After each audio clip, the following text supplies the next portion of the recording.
SM Live. الشيطان الرجيم.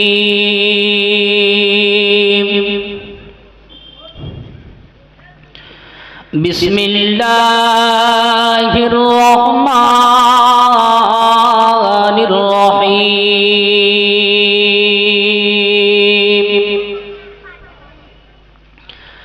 الحمد لله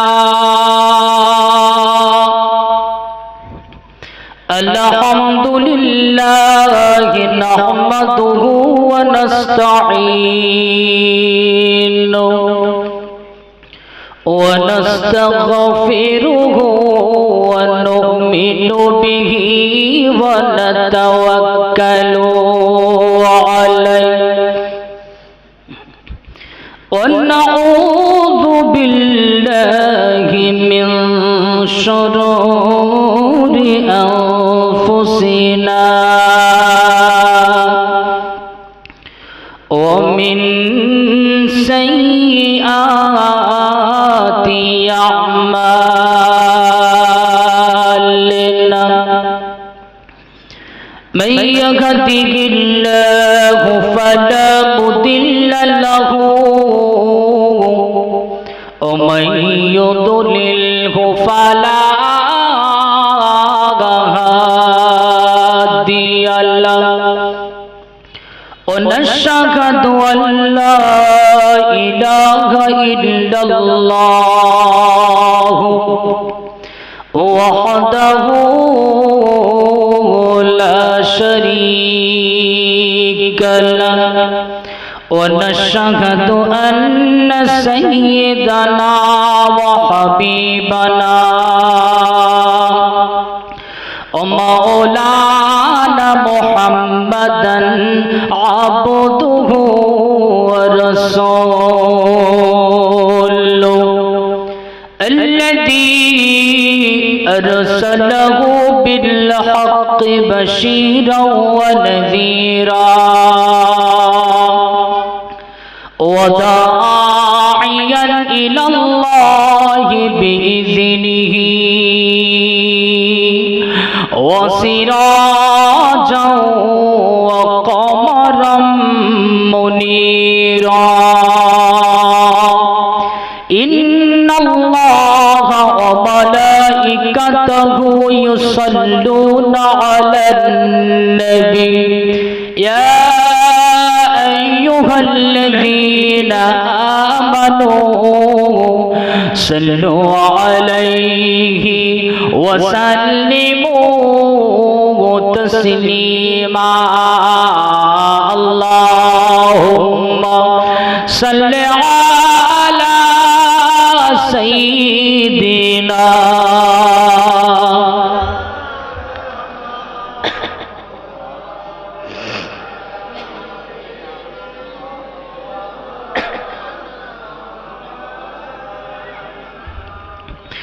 या नबी मोहम्मद या रसूल मोहम्मद या नबी मोहम्मद या रसूल मोहम्मद तुमी मोर शाफायात तुमी मोर शाफायात या नबी मोहम्मद या रसूल मोहम्मद तुमी मोर शाफायात तुमी मोर शाफायात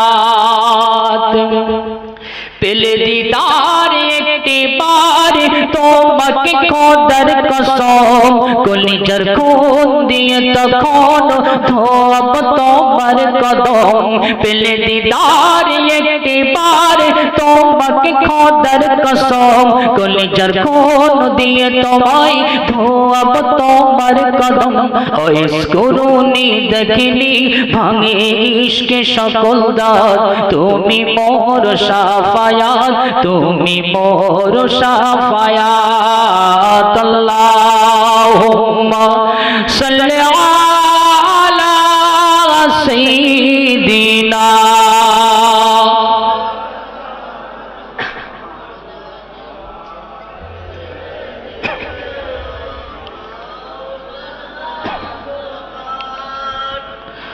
বাংলার প্রান্ত হতে রাসূল তোমায় দৃশ্য পেলাম, বাংলার প্রান্ত হতে রাসূল তোমায় দৃশ্য পেলাম।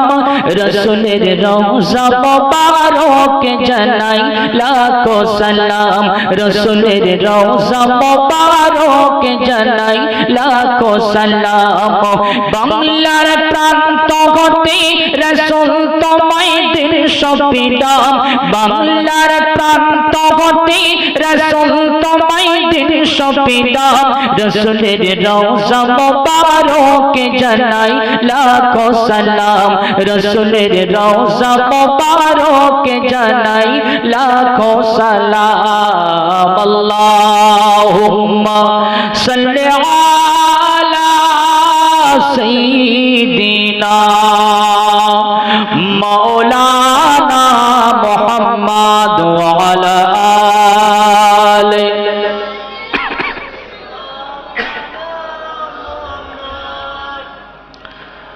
সর্বাগ্রে সর্বপ্রথম শুকরিয়া জ্ঞাপন করছি সে মহান সৃষ্টিকর্তা রব্বে করিমের দরবারে।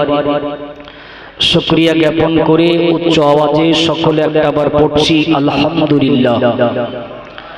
আমরা আরো একটাবার কালিমাতুশ শুকর আদায় করছি, সকলে জবানে জবান মিলিয়ে উচ্চ আওয়াজে আমার সঙ্গে একটাবার পড়েন রব্বানা লাকাল হামদ হামদান কাসীরান তয়্যিবান মুবারাকান ফীহি ইয়া রাব্বি লাকাল হামদ কামা ইয়ানবাগি লিজালালি ওয়াজহিক ওয়া আযীমি সুলতানিক। লাকাল হামদু বিল কুরআন, লাকাল হামদু বিল ইসলাম, লাকাল হামদু বিল ঈমান। পরপরে জানাই আমার আপনার নবী বিশ্ব নবী জনাবে মুহাম্মদ রাসূলুল্লাহ, সে রাসূলের উপরে ভক্তি ভরা একটা বা দরুদের নজরানা পড়ছি সম্মিলিতভাবে সাল্লাল্লাহু তাআলা আলাইহি ওয়াসাল্লাম। পরপরে জানাই আজকের মাহফিলের স্বনামধন্য সুযোগ্য শিক্ষিত নির্ধারিত নির্বাচিত সভাপতি সাহেব, সম্মুখীন বসে থাকা আমার দিনদার আল্লাহওয়ালা মুত্তাকি ভাই ও বাবাজিরা, স্নেহের কচিকাচারা হযরত উমর, হযরত আলী, হযরত ওসমান গনি রাদিয়াল্লাহু আজমাইনদের উত্তরসূরি আমার নওজোয়ান যুবকেরা, আপনারা যদি নীরব নিস্থর শান্ত একটা পরিবেশ আমাকে উপহার দিতে পারেন, আমি চেষ্টা করছি কোরআন এবং হাদিসের আলোকে চমৎকার কিছু আলোচনা আপনাদেরকে উপহার দেওয়ার। ওমা তাওফীকি ইল্লা বিল্লাহ। রব্বি ইশরাহ লি সাদরি ওয়া ইয়াসসির লি আমরি ওয়াহলুল উকদাতাম মিন লিসানি ইয়াফকাহু কওলি। সর্বাগ্রে আমি আমার আলোচনা সূত্রারম্ভে একটাবার আহ্বান করব, বাইরে যারা আছেন রাস্তায় দোকানে অযথাই সময় নষ্ট করছেন, মাইকের আওয়াজ আপনাদের কান পর্যন্ত অবশ্যই পৌঁছাচ্ছে, আপনারা মেহেরবানি করে এই কোরআনের পাক মাহফিলে চলে আসেন। এই মাহফিলের আল্লাহর দরবারে যে কতটা শান, আল্লাহর দরবারে যে কতটা মান, এই মাহফিলের যে কতটা মর্যাদা মর্তবা, এই প্রসঙ্গে আমি আল্লাহ রাসূলের ছোট্ট একটা হাদিস পরিবেশন করি। বাবু রাসূল করিম সাল্লাল্লাহু আলাইহি ওয়াসাল্লাম হুজুর আমার একটা জায়গায় বসে আছেন, বিশ্ব নবীর একটা সাইডে কিছু সংখ্যক সাহাবা তারা বসে তাসবিহ তাহলিল জিকির আজকার আল্লাহ পাকের ফিকির করছেন। বিশ্ব নবীর দ্বিতীয় আরো একটা সাইডে কিছু সংখ্যক সাহাবী কোরআন থেকে ধর্মের বিষয় আলোচনা করছেন।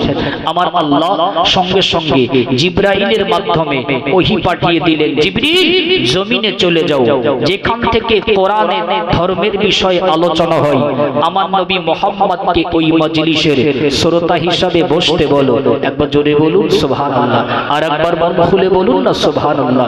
তাহলে এই মাহফিলের মর্যাদা মর্তবা আল্লাহ পাকের দরবারে এর শান অনেকটাই বেশি। বাবু বাইরে যারা আছেন মেহেরবানি করে পাক মাহফিলে আপনারা দ্রুত চলে আসেন।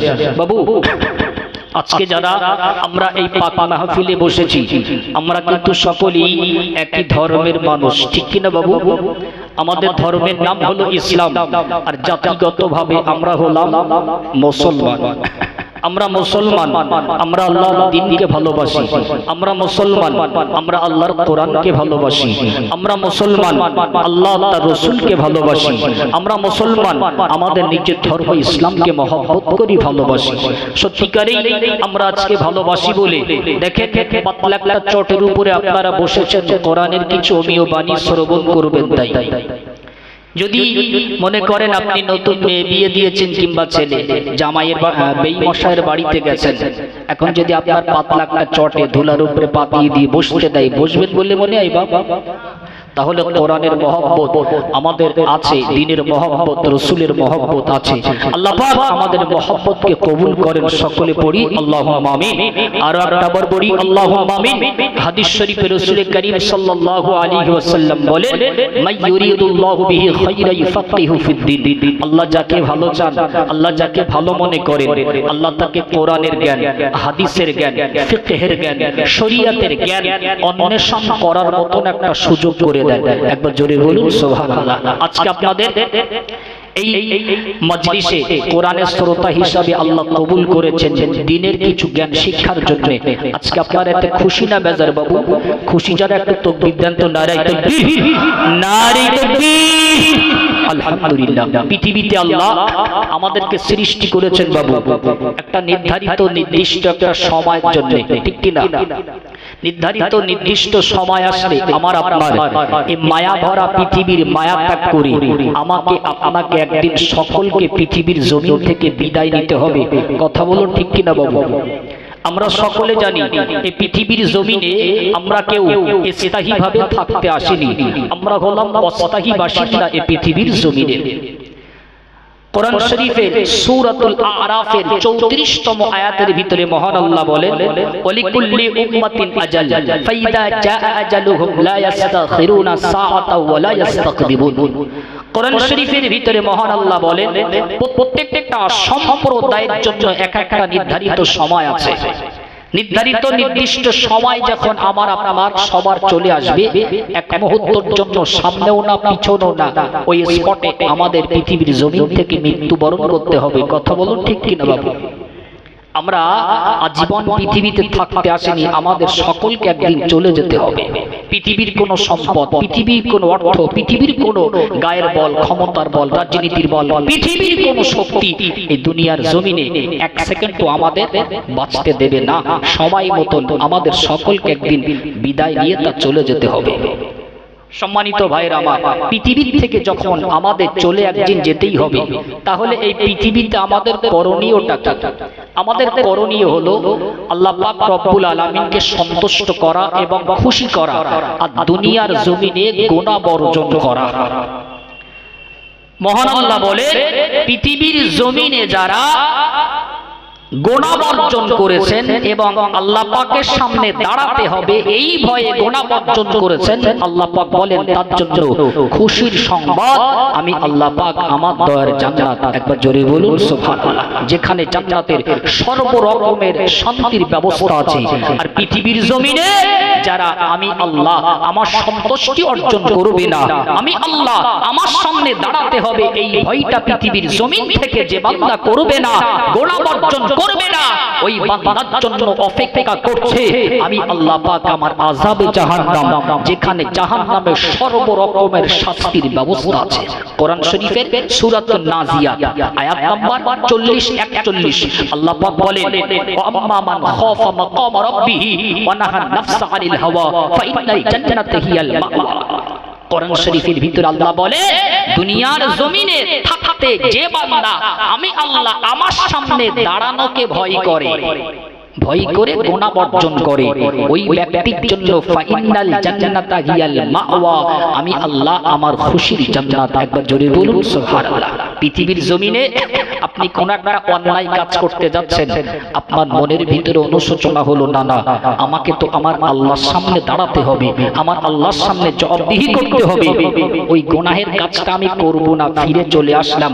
আল্লাহ বলে, যে বান্দা পৃথিবীর জমিনে থাকতে আমি আল্লাহ আমার সামনে দাঁড়ানোকে ভয় করে গুনাহ বর্জন করলো, ওই ব্যক্তির জন্য খুশির সংবাদ, ফাইনাল জান্নাতা হিয়াল মাওয়া, আমি আল্লাহ পাক পাক আমার দয়ার জান্নাতটাকে পুরস্কার করব হাসরের ময়দানে।